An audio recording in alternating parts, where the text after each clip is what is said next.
آموزش ساخته یه تراز لیزری رو داریم با یه آرمیچر، یه تیکه شیشه و یه میله خودکار با یه دونه لیزر اسباب بازی که مثل آب خوردنه.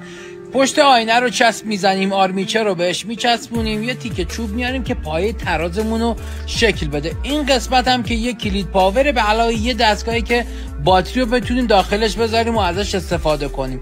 جا باتری و کلید پاور رو هم به تخت چوبمون میچسبونیم، لحیم کاریاشو انجام میدیم، قطبای مثبت منفی رو محکم میکنیم، یه تیکه پلاستیک میزنیم برای اینکه بتونیم دستگاه لیزر رو داخلش قرار بدیم، یه تیکه پیچ میزنیم زیرش که بتونیم بعدن این چوبی رو که ساختیم، این تراز لیزری رو که ساختیم، بتونیم رو سپایه سوار کنیم.